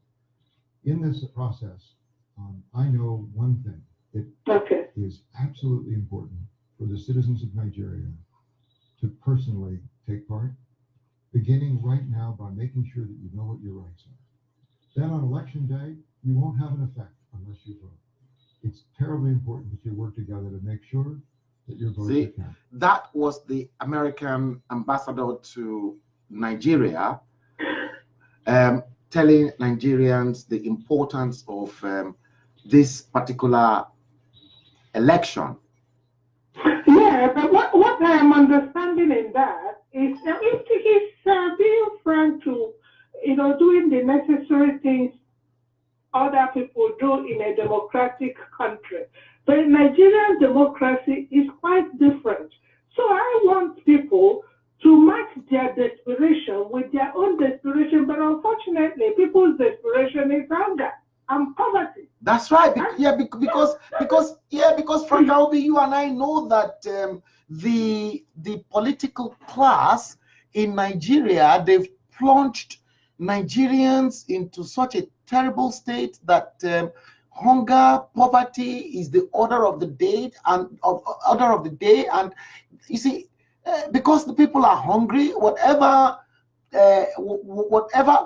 gari or whatever that's being given to them, they will willingly take, because these people are weak. You remember one of the northern Hausa Fulani man was saying that who is going to fight? Nigerians are too weak to fight. And with intimidation, they will go and carry their python dance and carry the military and all the people from militias from Chad. Yeah. Yes, the indigenous. So what is democracy in Nigeria? What has Buhari done to merit a comeback, even to intimidating people to vote for him? To be honest with you, I've just outlined a classic case of Justice Yaya Jinadu. Perhaps you are hearing this case for the first time, and you never knew exactly that Muhammadu Buhari was behind that nasty piece of work that was perpetrated on the judiciary as far back as 1983-84. Yeah, and that's exactly what he's trying to do at this time. But I think it will work, because now he's been exposed and people are seeing him for what he is. So whether he likes it or not, there's no way this man will win an election in Nigeria. APC will win. So come Saturday or next week Monday, we will see the obvious that Nigerians cannot be intimidated to accept bad governance. So that's the thing. Thank you very much, Franca, for that contribution. And you too. Enjoy the program. Thank you so much. All right. Bye. Yeah, that was Franca Obi, guys. My cousin Bello, Bamdele, Michael Akorede. You're welcome to the show. Faith Owen. Yes, you're very late indeed. You might have to listen to the entire podcast if you got the time. It is Saturday. It's been extremely volatile, I tell you guys. But in the meantime, before I begin to round up, I want to play you this particular tape from Dr. Emeka Anyoko, the former Secretary General of the Commonwealth. Let's listen to him. As our country is preparing for national elections in just over 2 weeks' time, I have 3 observations to address to our Nigerian government and to our INEC, the Independent National Electoral Commission. The first is that Nigeria's friends and the international community as a whole are watching. Yeah. watching the behavior of the federal government Yeah. and its agencies, That's right. including especially the police, Yeah. the army, Yeah. and the other law enforcement instruments, That's right. to see how far Yeah. they respect the country's constitution, That's right. the rule of law, That's right.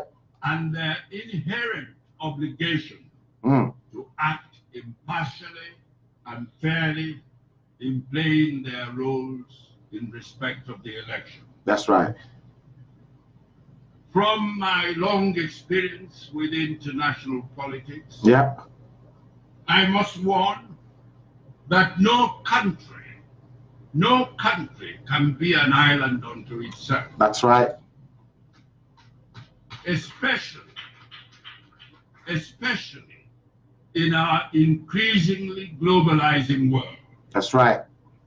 Therefore, our Nigerian government, like all other governments Yeah. over the world, That's right. while of course guarding its sovereignty, Mm-hmm. should pay heed to the views of the international community. That's right. Otherwise, the country will return to the pariah status That's right. which it happily exited in 1999 Nine. when it once more embraced democracy. My second observation Yeah. is directed to INEC. Correct. INEC had earned deserved compliments for its commendable handling of the last gubernatorial Elections. elections Yeah. in Anambra and Ondo states. Mm. But it must be admitted that it attracted criticisms Yep. for its conduct of the subsequent similar elections in Ekiti and Osun states. Mm. I urge INEC to remain aware of the fact that the credibility of the results of our forthcoming national elections Yep. will depend on the level of impartiality and transparency Correct. it demonstrates in ensuring that all aspects of the elections are free And fair. Correct. thereby making the results to truly represent the will of the Nigerian citizens. Correct. Indeed, the image and standing of our country within the international community Mm. will be significantly affected Correct. by how INEC and the federal government as a whole are seen to behave in all matters relating to the election. Elections. My third observation is on the current deplorable debasement of the sanctity Of of human lives lives. in our country. Hmm. Last September to the end of November, Mm-hmm. I was in Harare serving on a high-level commission Mm-hmm. of inquiry Mm-hmm. which the president of Zimbabwe had felt compelled to appoint Yeah. following the death of 6 nationals 6. Just 6. in a protest 6. that occurred after the country's Yeah. national election. Yeah. 6. The death of 6 persons Yeah. was considered a national tragedy, Tragedy. and that aroused deep concern Correct. throughout the country. Correct. But what happens here in Hmm. our country now? What happened? Human lives We doesn't matter. hear and read virtually every day in the media of the killings of people in their 10s, their 20s, and sometimes even more than 20. Yeah, he didn't want to say And hundreds. the government and people seem not to be reacting commensurately Yep. to the situation. No. They're not interested. Ladies and gentlemen, I would like to conclude with a comment on the general issue of governance. Mm. judged by all the relevant indices, Nigeria today is clearly underperforming and lacking national cohesion as never before. Lacking national cohesion. That's strong.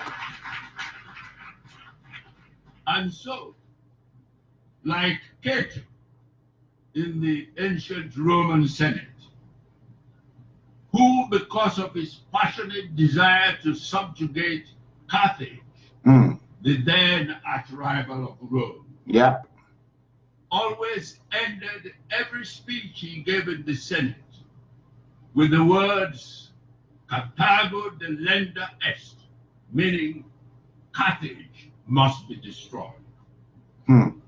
I would like Cato, to end these my remarks by once again repeating the view that I have expressed on many occasions, namely that if our country is to succeed on the road to political stability and realization of its rich development potential, it must, by restructuring its present governance architecture. Did you hear that? Restructuring. Restructuring. Return to the true federalism. True federalism. That it practiced in the years before. Go on. That this country practiced in the years before the military intervened in our national politics. Give back the regions to the regions. Eastern region, Western region, Northern region. Yes.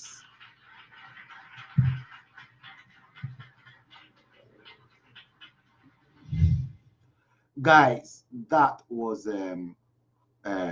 Dr. Emeka Anyoko, the much respected Dr. Emeka Anyoko, the former Secretary General of the Commonwealth, a man with vast experience. You can hear from the way he speaks. He speaks more like a true British man, you know, with a Queen's English, well, proper English, well experienced, an international figure, and a Commonwealth citizen,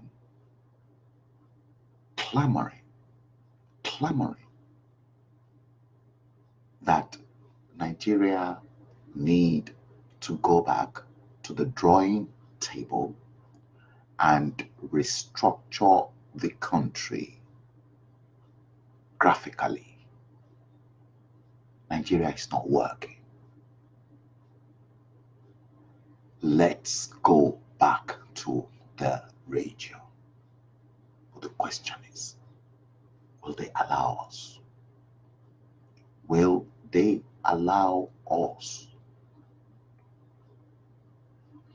Guys, I am coming now to the end of today's show. Unfortunately, Emeka Egesi, you just joined. Dadagbo Emegbo, you said regional restructuring as proposed by Professor Kingsley Moghalu is the way forward. Yes, I totally agree. And I look, let me do this. Yes, I like you for that. Thank you so much. Bamidele Michael Akorede said, Buhari went to Delta State to campaign, and he said he was given the APC presidential flag bearer to the APC. Yes, we've treated that. Yes, that Delta State with the great Ogboru, the man who actually sponsored the Oka school in those days to kill Muhammadu Buhari and his family at Dodam Barracks. Who knows? Maybe because Buhari is rubbing shoulders with the great Ogboru, I am even beginning to think that maybe Buhari must have been the one behind that great Ogboru's coup, because Babangida took over power from him. You said Buhari went to Cross River State to campaign and he raised the hand of the wrong candidate. Yes, we all saw that. He went to Ondo State and he was given the APC flag to the Edo State senatorial candidate. Yes, Buhari went to Ekiti State and said he came into office in 2005. Yes, all these holla by Buhari is a big sign that Buhari is not physically, mentally fit to govern Nigeria for another term. A man that keeps making this type of errors will definitely make a bigger ones when entrusted with big responsibility. You're absolutely spot on. Fact. And our people still blind eye saying, say, Baba. Now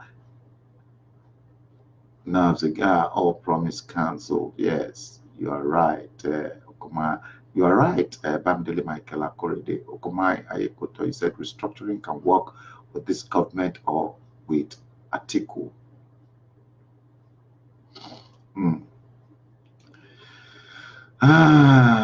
Faith Owen, you're welcome to the show. Let me read the other one. Yes, I've read your comment. Dadagmo Emebo Kumaya Koto, I'm afraid Nigeria is really into serious problems. So says by you, Kumaya Koto Akerele Olufumilayo Yetunde Shoumi. Yes, good afternoon to you. How are you?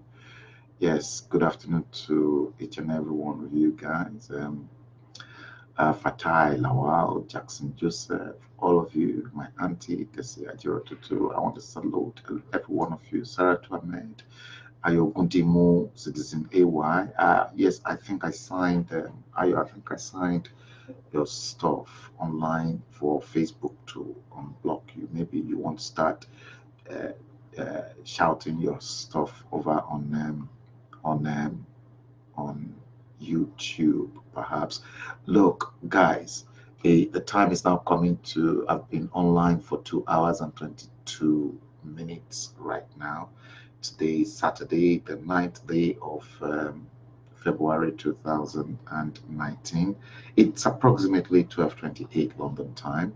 I want to seize this opportunity to thank each and every one of you. For those of you who are in Nigeria, I want to thank you because I know this show eats a lot of your data, and data is really important to watch this show through to you. Thank you all for tuning in to watch the show. I should be coming back, perhaps, because I really want to limit when I really want to comment on less, and otherwise, if there's something very important when I'm on duty, when I'm working, then I can just stick by, put myself on break, and then probably make a small show in the car through to you guys. Otherwise, let me leave you guys to enjoy the rest of your weekend, and I hope to be back soon. But perhaps my main show and podcast will always take place every Saturday morning between the hours of maybe between 10, 11, and midday, depending on how my schedule is that day. Thank you all for tuning in. It's been my pleasure. Thank you, Franca Obi, for ringing in to contribute. So thank you all, guys. You have a great weekend. Until next time, take care and God bless you all. Goodbye.